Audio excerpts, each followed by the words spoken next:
ABC Listen. Podcasts, radio, news, music and more.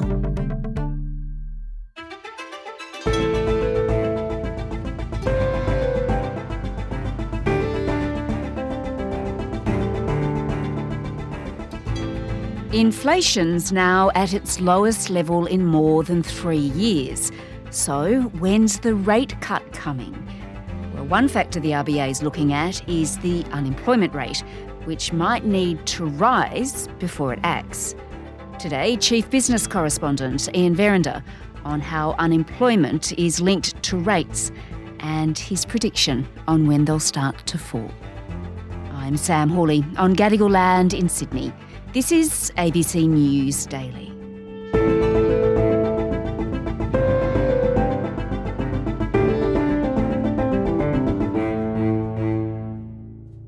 Ian, last week, the US Federal Reserve dropped rates by 0.5 percentage point and, that looked pretty good. New Zealand has done it as well, dropped rates. Canada, the EU, it's a bit of a trend. Rates are going down around the world. Yes, certainly are. And, the interesting thing, Sam, is that what a lot of people don't twig is that when central banks are cutting interest rates, they're not just doing it because they think, job done now, let's settle back and relax and enjoy the good times. They can usually see some tough times ahead. That they can foresee a slowdown in the economy that really needs to be arrested now. And the problem with using interest rates to control the economy is that it takes so long for an interest rate movement, either up or down, to actually have an effect. There's an old saying, I think it might have been Milton Friedman who came up with the idea that it's like the fool standing in the shower trying to get the temperature right, but there's a delay on the tap. And so, you're constantly either scalding yourself or freezing to death, We've all been there. All right, so the world is acting. Rates are dropping in a number of countries, of course, but alas, not here, because the RBA, of course, this week decided to keep them on hold once again. We've considered in detail whether our current settings are sufficiently restrictive and judged that based on what we know at the moment, rates will remain on hold for the time being. The board needs to be confident that inflation is moving sustainably towards the target before any decisions are made about a reduction in interest rates. Yeah, look, Michelle Bullock was quite vocal in her stance that she thought that she had to see a sustainable drop in inflation before she was going to cut interest rates, or before the board decided they were going to cut interest rates. Look, quite interestingly, though, she did actually lighten up a little bit in the conversation. Not so long ago, she came out with a statement that said, at the meeting, we discussed whether we would keep rates on hold or whether we would raise them. Yesterday it was, we didn't discuss raising them, and she said that quite deliberately. We didn't explicitly consider an interest rate rise at this meeting. They try and sort of talk in circles, but she quite deliberately said that they didn't discuss raising rates. So that is a more dovish view, at least, for the Reserve Bank of Australia. So the door is open for a rate cut this year, regardless of what they say. Yeah, because that decision also came, didn't it, before the latest inflation figures came out, the monthly figure of 2.7%. That was down from 3.5% in July. Yep. That sounds like a huge drop, Ian. Well, it is. A couple of things you need to keep in consideration here, though. One is that support from the government, particularly for utility bills, has just started to kick in. That was going to always bring down inflation to a certain extent. So this number at 2.7 is pretty much as expected. More importantly is the core number, which came in at 3.4%. Now, that's still well above what the Reserve Bank would like to see, but it's a significant reduction in the previous month. The other thing you have to keep into consideration, the monthly figures aren't as robust as the quarterly figures, but look, definitely heading in the right direction.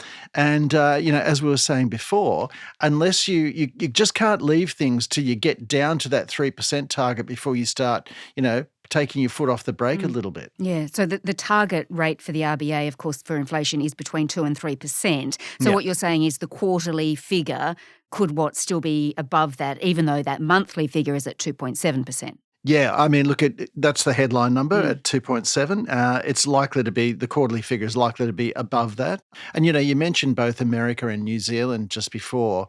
I mean, I saw an interesting thing this morning about how much more difficult it is to actually get a job in America as a bit of a leading indicator, perhaps, for a rise in unemployment in the States. So there are people who are concerned about what is happening in the broader economy in the US. And New Zealand, I mean, New Zealand is back into recession again, and you've got basically a lot of people looking to get out of New Zealand and probably come to Australia because we've got better employment outlook here at the moment. Yeah, so let's talk more then about employment, because that really matters as well, in addition, of course, to inflation. And I'm sure that Michelle Bullock doesn't like when people say it quite like this, but the fact is she needs more people to lose their jobs before she can drop rates. That's pretty depressing, isn't it? It is. It is. And, there was a lot of disappointment last week when the unemployment number came in at 4.2%, believe it or not. But there are a lot of economists out there who are hoping it would be higher, at 4.3 or 4.4%. We have managed to hang on to a lot of workers. We're still creating quite a lot of jobs. But, yeah, it's quite depressing when you do read this kind of stuff that people are hoping for higher unemployment and more people to lose their jobs. Yeah, I know. It's incredible, really. So you better explain this a bit more for me, Ian, why interest rates are so linked to jobs. And, I mean, this is going to be a quick history lesson, please. Yeah. But take me back to Randwick Boys High. Oh, okay. Did you enjoy it there, first of all? Yeah. Sounds like a great school. Yeah, it was good, actually. Believe it or not, the 50-year reunion for my class fairly soon. But, Yes, okay. Take me back to the 1970s then at Randwick Boys High. Well, look, we had an economics master at the time, Mr. Geddes, and I was desperately trying to remember his first name but couldn't. But in class one day, he came out with this line that essentially was, from now on, there's a body of thought that suggests that full employment is actually 5% unemployment. Everybody stopped and went, "Are you serious? What? How can you have full employment if 5% of the workforce is on the dole?" The theory harks back to 1958, I think it was, and it was a New Zealand economist called Bill Phillips. This theory that there is an inverse relationship between employment and inflation. And it makes sense when you think about it, because essentially his theory was that if you've got a lot of people employed and you've got full employment, then workers can demand higher wages, so you start inflation going. So if you've got low unemployment, you will have high inflation. And conversely, if you've got high unemployment, people don't have a lot of money. There's not a lot of money out there in the community to spend, and so prices will come down. But guess what? The Phillips Curve, while it's a great theory, there's extended periods of history where it just hasn't held true. And it didn't hold true through the 1970s, and it didn't hold true in that period before the pandemic. And so that's the basis for Michelle Bullock's thinking on rates, that unemployment needs to rise for inflation to fall. And when that happens, she can cut rates. It's a key factor, yeah. Right. So how many jobs need to be lost before we get the rate cut? I think they believe not too many. The magic number was always 5% unemployed. At the moment, we're at 4.2. And the Reserve Bank has penciled in as an estimate 4.3% unemployed for the rest of this year and into next year. So they think we're pretty close. But if it was 4.3, she would probably feel a lot more comfortable about cutting rates. Right. And that's real people's jobs. I think we should keep sight of that. That's right. I mean, these are people who are just trying to do the right thing in their life, maintain a roof over their head and feed their families. And, we're talking about just nonchalantly, you need to be unemployed so that for the greater good, really. I mean, so if you're out of work, we'll be able to cut rates for everybody else. You won't have a house, of course, but, Yeah, gosh. So an old economic theory that you learnt about 50 years ago is still really at play when it comes to our rates today. Absolutely. There's been quite a bit of debate about it in the last, I guess, 2 to 3 years about, why do we still cling to this Phillips theory idea? There is a relationship between unemployment and inflation. Sometimes it holds, sometimes it doesn't. It's still there, though. And the other thing about all of this as well is that the theory assumes that workers can simply demand more money and they'll be paid more money if the economy's booming. Well, a lot has changed since the 1950s when Bill Phillips came up with this idea. You can't just go out on strike anymore. If you look at the figures now on industrial disputes, we've gone from vast numbers of industrial disputes through the 60s and 70s, and if you get a graph, it flatlines out around about early 2000s. But if this economic theory is slightly out of date, is there another option? Why are we sticking with this? Well, why don't we just look at the inflation numbers? What's wrong with having people working and inflation low? It's good to look at it, to see, well, is the jobs market overheating? Are there shortages? Do we need more workers here? And it's good to look at it like that. But to actually put a number on how many you need to have unemployed, I think is a little perverse, really.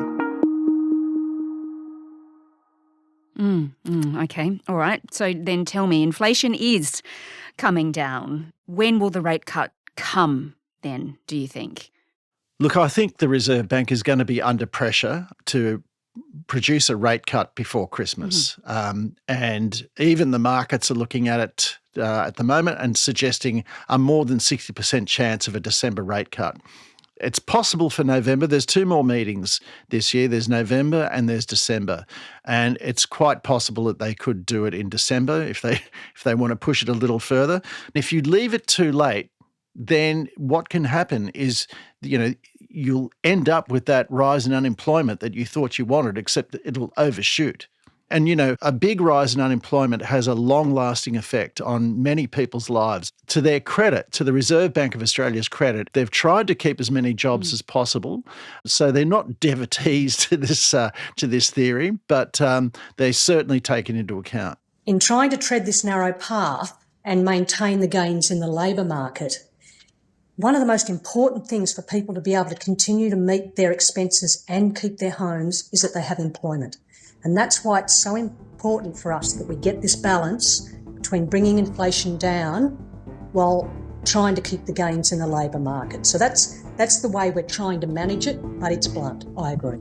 Michelle Bullock, though, needs to get the water temperature exactly right. That's it. Which is slightly tricky. Rather her than me or you or anyone else, for that matter. Well, you wouldn't want the job, everybody's criticising you all the time, aren't they? Absolutely. All right. Thanks, Ian. Appreciate it. Thanks, Sam. Ian Verrender is the ABC's Chief Business Correspondent. This episode was produced by Sydney Peed and Cara Jensen-McKinnon. Audio production by Anna John. Our supervising producer is David Cody. I'm Sam Hawley. Thanks for listening. So, Jess, I know you love a bargain at the supermarket. I do. But have you ever looked at a discount and gone, wait a minute, isn't that the normal price? All the time, but I'm not one to walk around holding discount prices in my head either. Yeah. So like most people, pretty confused about the whole thing. I'm Jeremy Fernandez. And I'm Julia Baird. And this week on Not Stupid, we're looking at the ACCC's decision to take Coles and Woolworths to court and trying to work out what it means for supermarket prices. And would it make a difference? You can find us on the ABC Listen app. Just search for Not Stupid.